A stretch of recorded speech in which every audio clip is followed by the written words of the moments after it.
Aquesta activitat que anem a disfrutar aquesta vesprada està organitzada per la Fundació Ixonomia. Si tenim una dels seus responsables, no sé. La Fundació Ixonomia és una entitat privada sense ànim de lucre dependent de la Universitat Jaume I de Castelló. Té com a funció la promoció i el foment de la igualtat d'oportunitats i el tracte entre dones i homes. I l'Ajuntament de Vilafranca des d'un principi està col·laborant.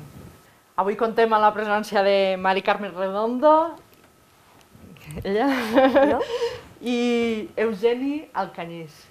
Aquests dos són llicenciats en Comunicació Audiovisual per la Universitat Politècnica de València en el campus de Gandia. Mari Carmen ja ha experimentat el camp de la ficció amb diversos curtmetratges i documentals.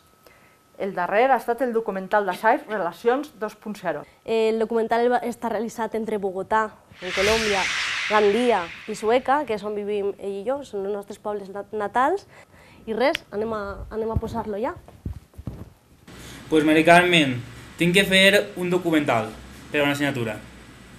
¿Un documental? Sí, ¿Como yo? Sí, un documental d'ensayo, se diu. ¿Un documental de ensayo? ¿Eso qué es? No ho sé. Documental d'ensayo és com documental però raro, saps? No un documental típic, sinó raro, i ja està. És un fals documental, però no és fals perquè el que contem és cert, no? Les coses de mon pare i de ma mare, pues, això és veritat, no? Les coses entre nosaltres pues, són un poquet inventadetes, no? Però té veritat el documental, no? No arriba a ser fals del tot, però està interpretat.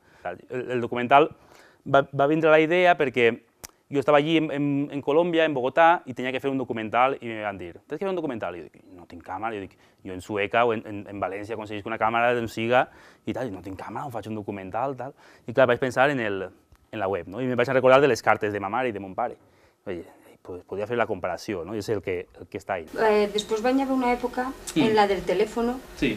que a lo millor parlaves jo també he estat estudiant fora, una vegada a la setmana, el meu germà, per exemple, va estar lluny i parlàvem per telèfon amb ell una vegada al mes, no?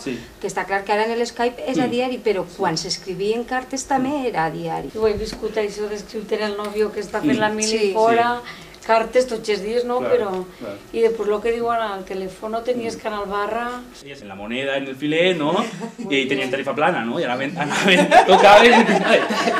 El màster que jo estava estudiant en Gandia, en el que m'enviaren a Colòmbia en la beca, era sobre postproducció, no? Postproducció és efectes especials, muntatge, no? Entonces, vaig dir, pues, com jo sé fer un poquet d'animació, no sé molt, com ho puc comprovar, però sé un poquet, pues, vaig animar el que diuen els meus pares, no?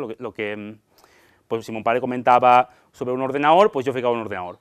La cosa era, pues, tinc ganes d'escoltar la teva veu, pues, això era més difícil de dibuixar-ho, no? Dic, ai, què dibuixe, no? Les coses físiques era més fàcil, no? Pues, un cuc de seda, pues, dibuixa un cuc, clar, això és fàcil.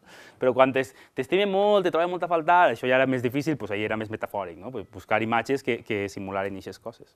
I això, entonces, ahí lo que fèrem és una tècnica d'animació que es diu rotoscòpia. El que fan és dibuixar imatges amb el Mickey Mouse, doncs dibuixen una volta Mickey Mouse, i en el següent el tornen a dibuixar, així, 1000 voltes. Jo el que vaig fer va ser gravar, per exemple, uns militars, no? Pues tens unes imatges d'uns militars, pues jo anava calcant, no? Tal qual. En un fotograma està així, un fotograma són, pues, un segon té 25 fotogrames, són 25 imatges, no? Pues, si està així, jo faig un dibuix així, no? En l'ordenador el calcava.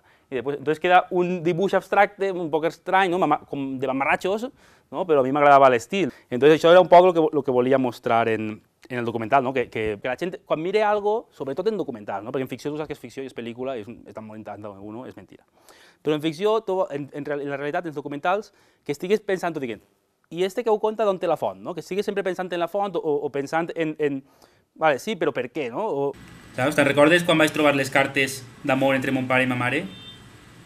Sí, ja fa anys, això. Sí, doncs vull fer un documental que compare la nostra relació a distància en la relació a distància que tenien els meus pares.